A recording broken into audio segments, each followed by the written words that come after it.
Señoras, señores, amigos e amigas, moi boa noite, saudos desde os estudios centrais de Canal Rías Baixas, aquí en Ribadumia. Empezamos unha nova edición de Falemos e hoxe analizaremos a política municipal do Concello de Vilagarcía dende o punto de vista do portavoz do Bloque Nacionalista Galego, Xavier Rodríguez.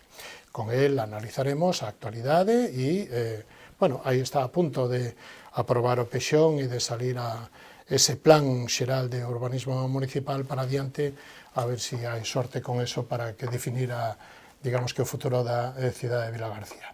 Estaremos connosco e vendrá a contarnos o balance dos 3 anos de xestión, o ano que ven hai eleccións municipais, o alcalde de Boiro, José Ramón Romero. El estará connosco para falarnos de toda a política municipal do Concello de Boiro e abrimos este turno de análisis de entrevistas co subdirector xeral de Gardacostas de Galicia, con Juan Carlos Codesido. El tomaba posesión o 29 de setembro do ano 25, non leva moito tempo á frente da subdirección xeral, pero é un home moi curtido, moi veterano dentro das lides administrativas. Señor Codesido, moi boa noite, benvido. Boas noites. A primeira vez sempre hai que preguntar como se, non logo como se atopou, senón despois, sino que darlle as gracias doblemente por acercarse a estar connosco e a falarnos dun tema tan importante para Galicia, que somos a comunidade que máis costa temos, que máis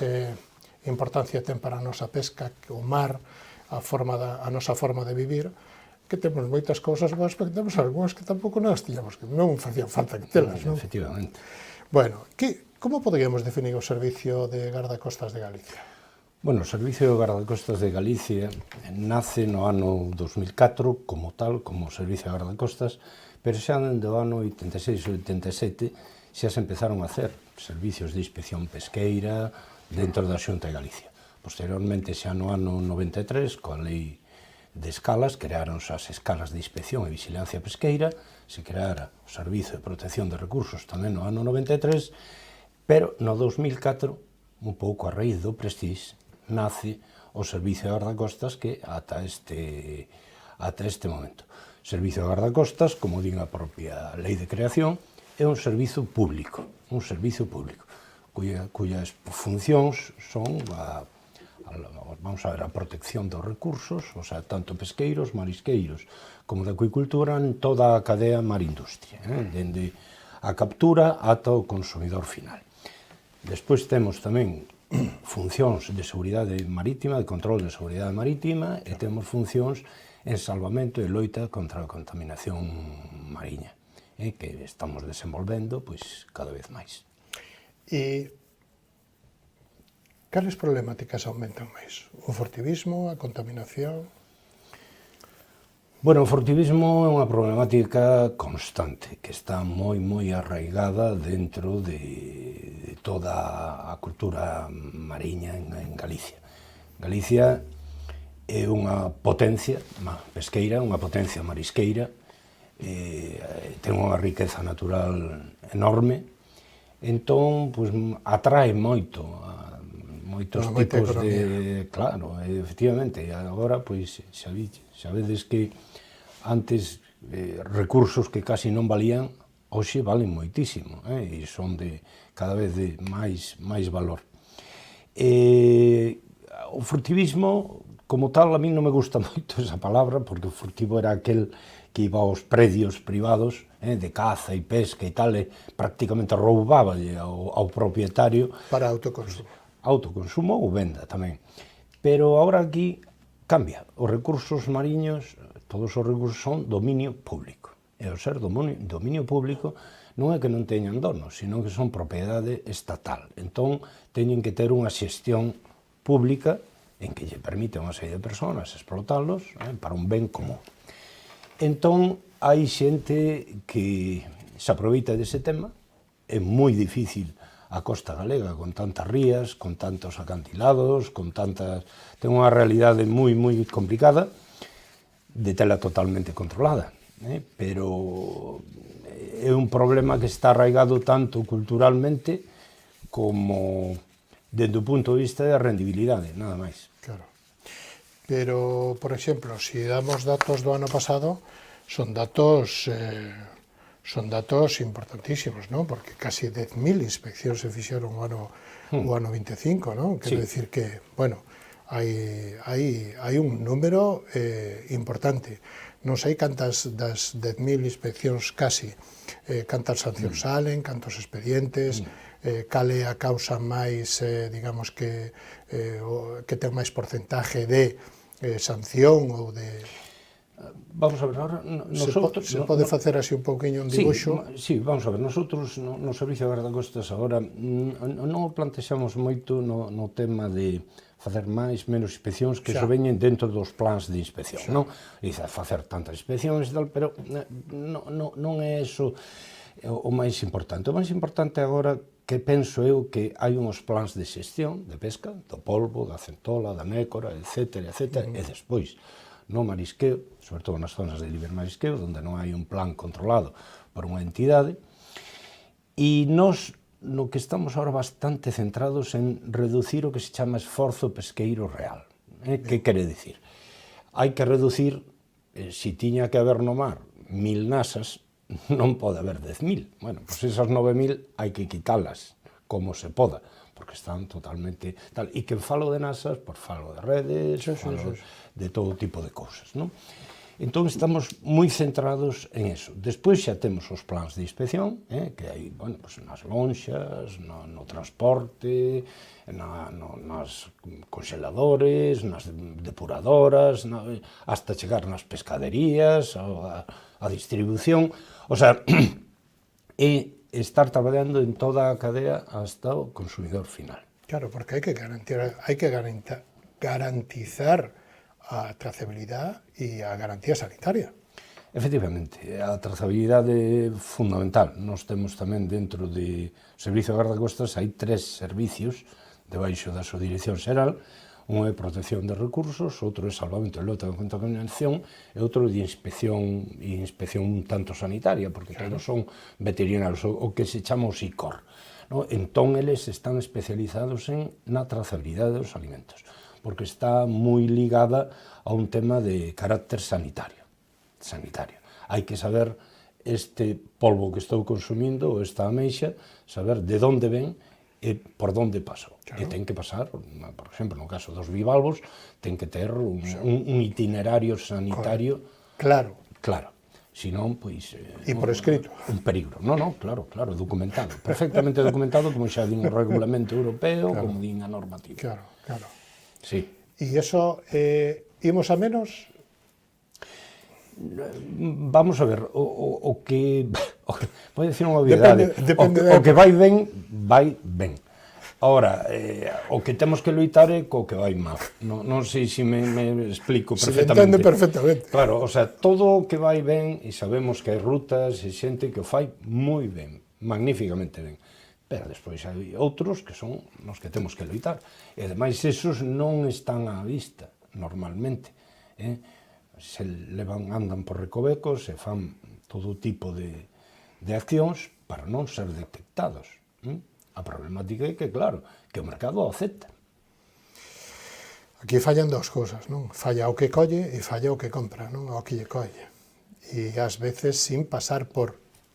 Por suposto, aí, bueno, o que colle, bueno, pues ten moitas razóns, non? Pero o que compra, en fin... O inferno diz que está cheo de boas intencións, non? Por suposto que sí. Agora, o que compra, normalmente é unha función de ganar diñeiro fácil. Claro. Moitas veces se compra, por exemplo, ameixas, se compra polvos, se compra unha serie de produtos do mar que, ao vendelos por fora, o precio cae moitísimo. Claro. Douche isto. Efectivamente, a rentabilidade do centro, por exemplo, un restaurante, vamos a falar, un bar ou calquera cousa, é moitísimo máis grande que se ti vas directamente a lonxe. Desgraciadamente é así. Ahora, claro, non sabe o que está poñendo ali, o que non está tal.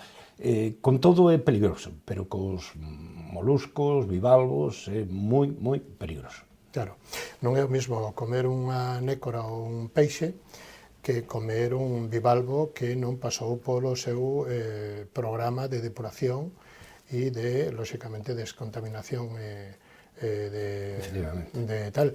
E iso nos pode levar a cosas. E aquí hai dúas lecturas que me veñen á mente, hasta donde poida ou hasta donde, que tampouco é unha cuestión de dato a dato ou número a número, pero hai dous factores ou dous que para min teñen un peso moi negativo. Un é a imaxe que damos para fora, porque, lóxicamente, e outro é o risco. Nos, en Galicia, somos unha das mellores rexións que atraemos por cultura gastronómica, por calidad gastronómica, e que cometamos esos erros, para min casi é unha cousa imperdonable, non? Claro, Galicia, cando sales de aquí, peixe, marisco...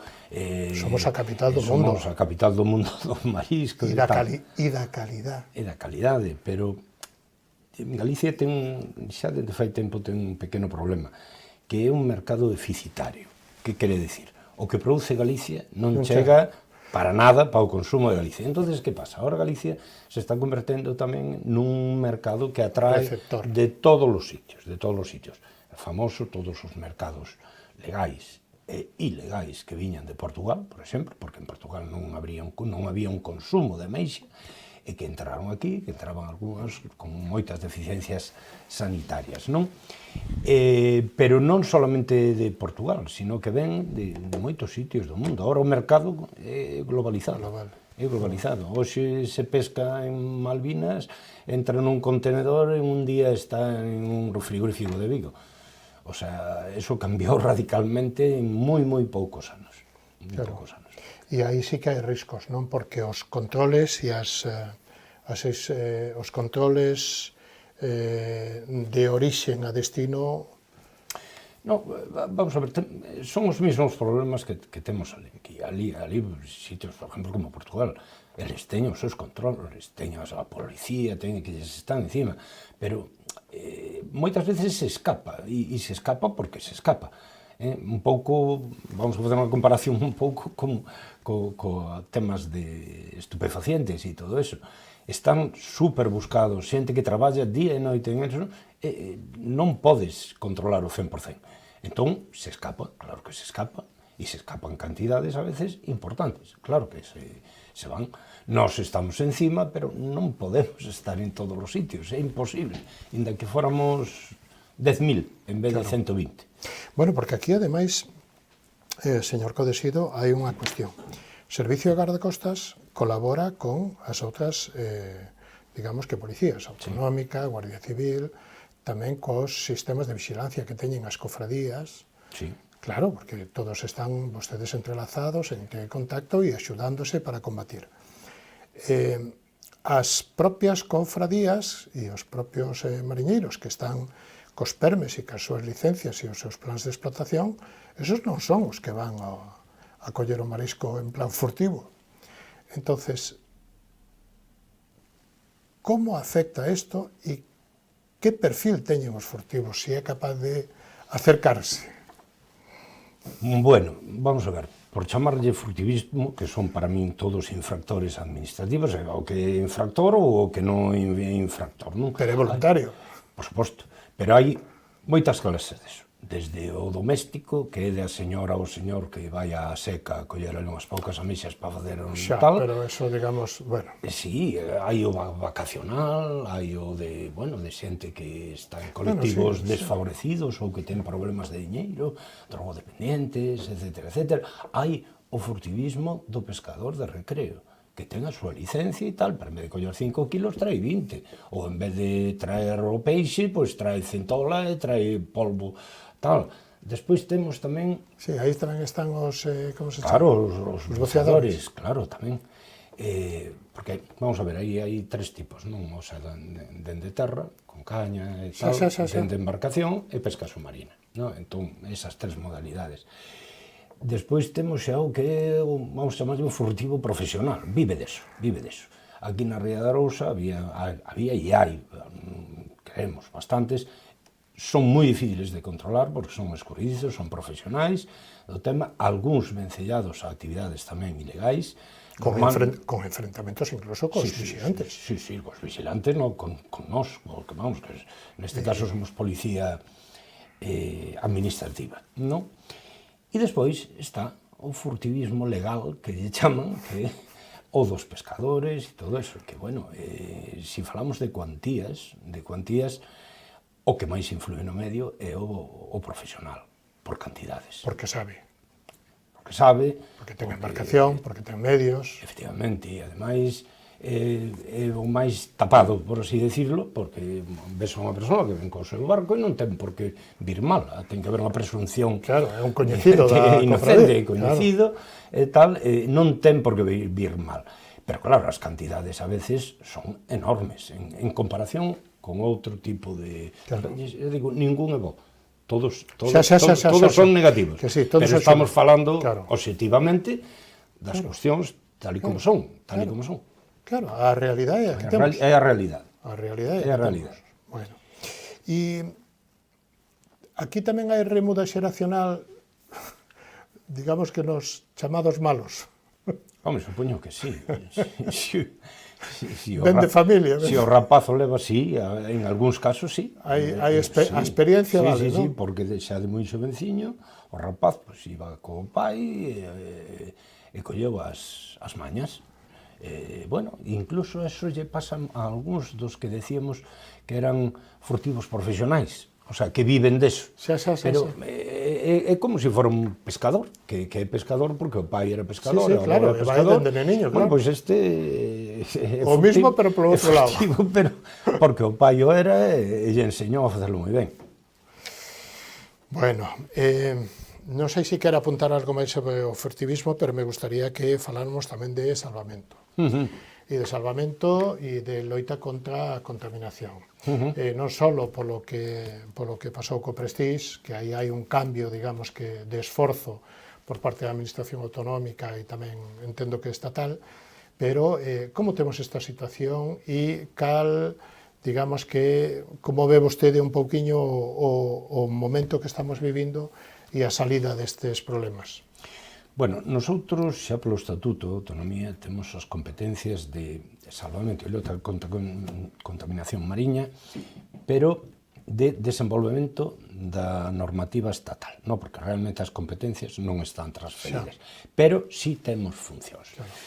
Que pasa? Nós estamos desenvolvendo moito isto porque nós, dentro da nosa funcións principais, non solamente a protección de recursos, sino máis que nada a protección das persoas que están exercendo ese tipo de actividade.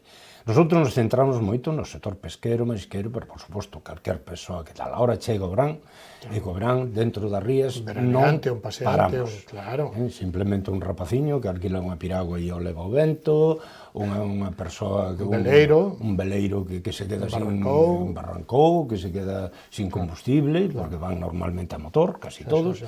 O sea, centros de... Pero todos os días, ahora en verán. Entón, estamos facendo moito o que é salvamento en zonas interiores, rías, tal, porque logo está salvamento marítimo Sasemar, que é un pouco máis para barcos para fora, que sempre estamos coordinados con eles, por suposto, pero estamos facendo moito ese tipo de salvamento e creo que é bastante efectivo. E está habendo bastantes incidencias, non? Sempre hai un pouquiño. O mar sempre é un pouco... Non, o mar non perdona. O mar non perdona. Sempre vai haber. Que pasa? Hai que estar aí. A miña obsesión é sempre chegar o antes posible. Nós temos que estar aí o antes posible. Temos tamén, nas rías galegas, temos barcos tamén grandes, fijos, con tripulación as 24 horas, que en 5 minutos están prácticamente en calquer fora da ría, non? Non, fora da ría, non en torno da ría. O sea, en torno da ría temos embarcacións menores nel e salen tal. Despois, contra a loita da contaminación, pois, máis do mismo. Na costa, sobre todo, bueno, máis ben por todos os sitios, pero, bueno, aquí nas Rías Baixas tamén, porque hai moito máis industria pequena, non? Pequenas, e tal, hai pequenos vertidos. Todos esos pequenos vertidos hai que controlalos, hai que atacalos, hai que estar encima. Cerralos, se é posible, non? Claro, o sea... Para poder limpiarlos. Efectivamente, nos os atacamos donde se poda, que quere decir, os cercamos, os levamos para unha zona e despois vamos extraendo en función do tipo de verquido. Se poden utilizar esquimes, se poden utilizar absorbentes, o que mellor sea, claro. ou a man, Claro, a veces. e o protocolo que haxa para cada tipo de contaminante, non? Efectivamente. Bueno, fálanos un pouquiño señor Codesido, fálanos un pouquiño da estructura, tanto a nivel personal como a nivel de medios. Como estamos en Galicia? Bueno, vamos a ver, o Servicio de Guardacostas é único en todo España. Non hai ninguna comunidade autónoma que teña o Servicio de Guardacostas.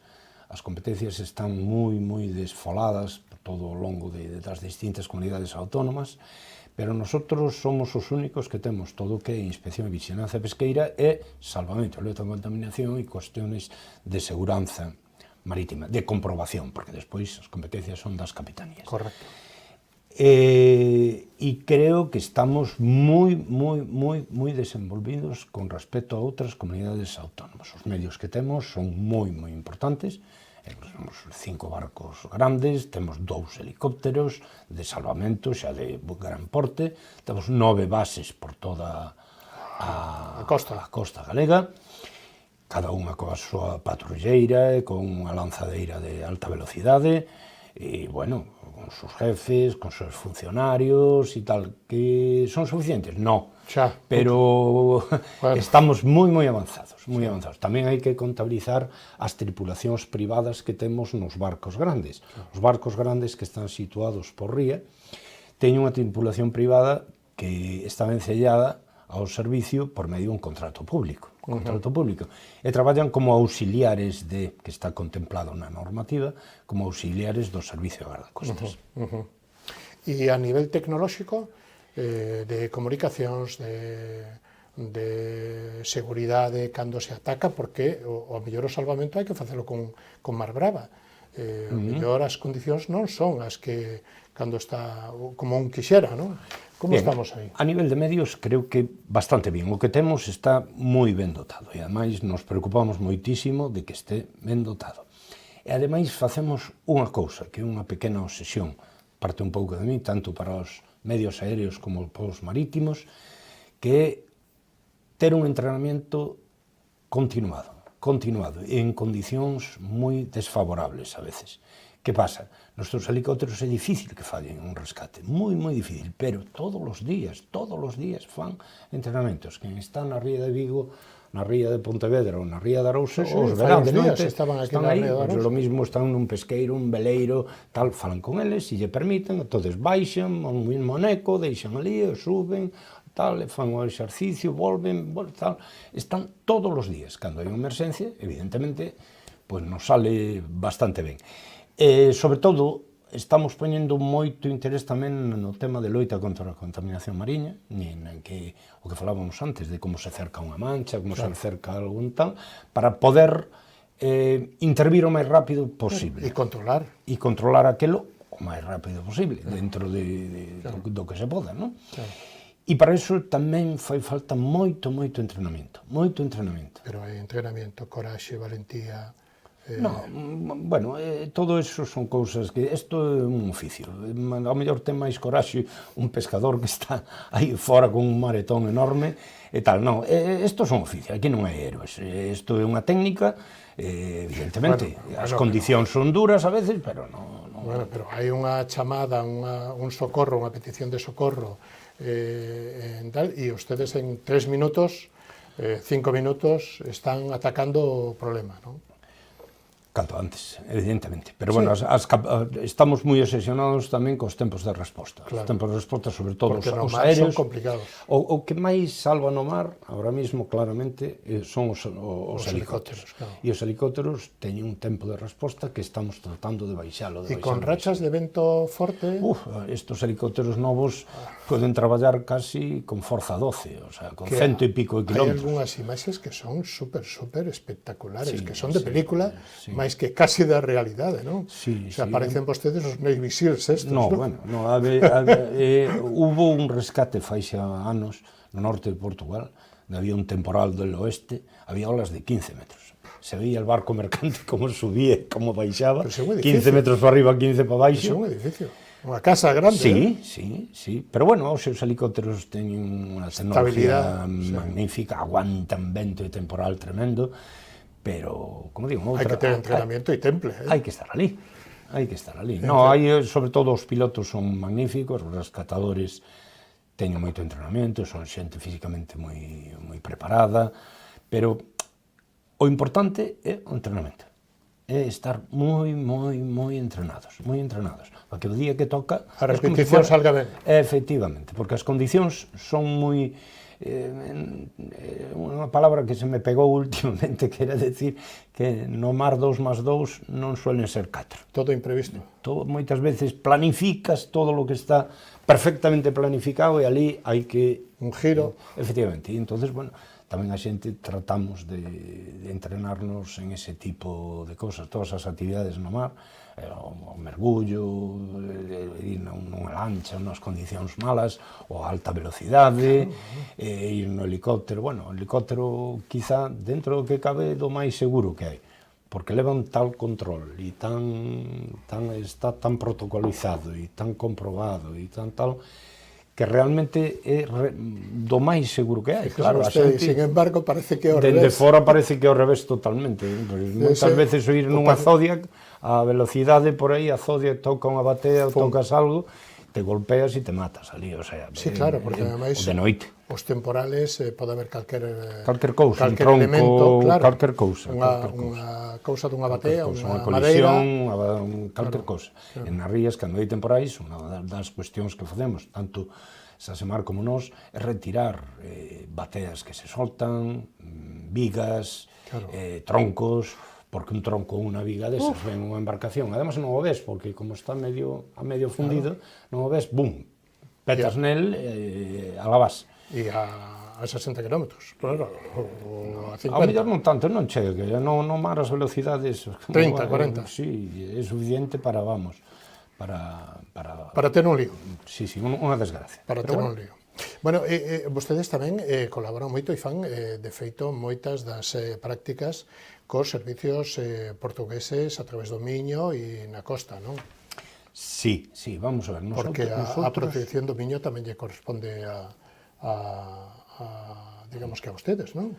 Sí. O sea, capitanía, bueno, ahora no, sí que me acabo de meter aí nun charco. O que é o tramo do río, o tramo internacional, que chaman, aí está a Armada, ali hai un comandante da Armada, pero bueno, nós na parte pesqueira colaboramos con eles. Claro. Vamos a ver, nosotros o que sí temos é unha magnífica colaboración con corpos e forzas de seguridade. E incluso temos un convenio de colaboración coa Armada, estamos facendo exercicios, estamos facendo colaboracións, traballamos coa Policía Nacional, temos a unidade da Policía Nacional adscrita aquí, a UPA, que lle chaman, coa que traballamos normalmente, coa Guardia Civil, facemos controis, facemos tal, nos pasamos información, o sea, a verdade que o principio de colaboración e coordinación interadministrativa levámoslo do mellor.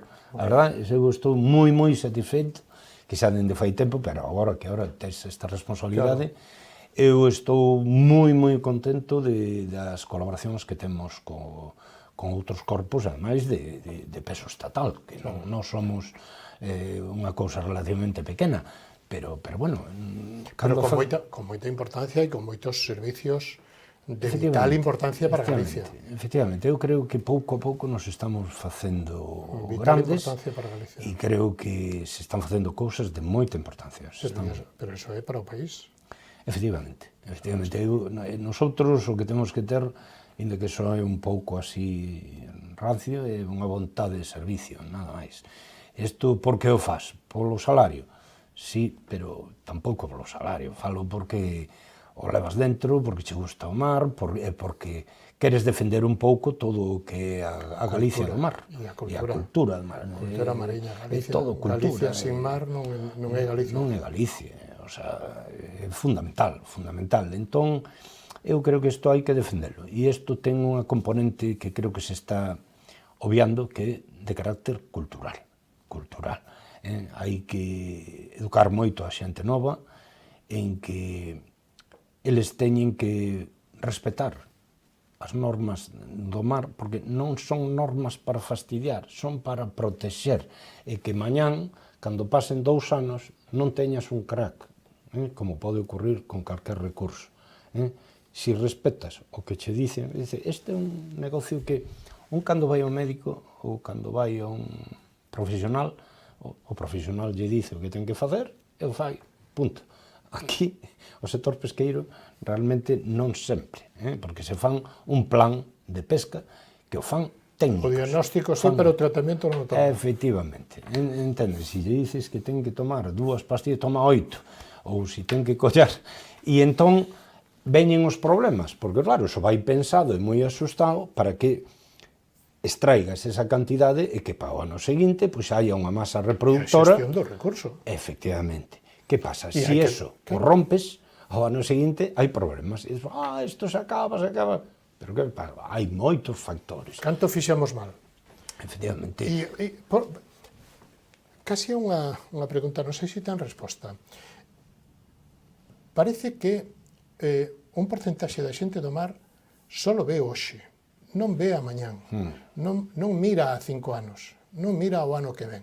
Hai unha veda dunha especie do pulpo, do polvo, que creo que acaba de entrar estes días, e, sin embargo, non está pensando en que haxa máis cría de polvo e dentro de uns meses poidamos pillar máis e teñamos unha boa campaña de inverno, sino que o que podemos pillar agora o pillamos e é que non pensamos, o sea, non sei. Sí, vamos a ver, a miran de parte da xente que está no mar, é xente legal, e que cada vez máis pensa desa maneira. Non poño en duda eso. Pero hai unha serie de xente, un porcentaxe, que abusan, que fan unhas estruturas incluso de vigilancia, de tal, pero con cantidades enormes.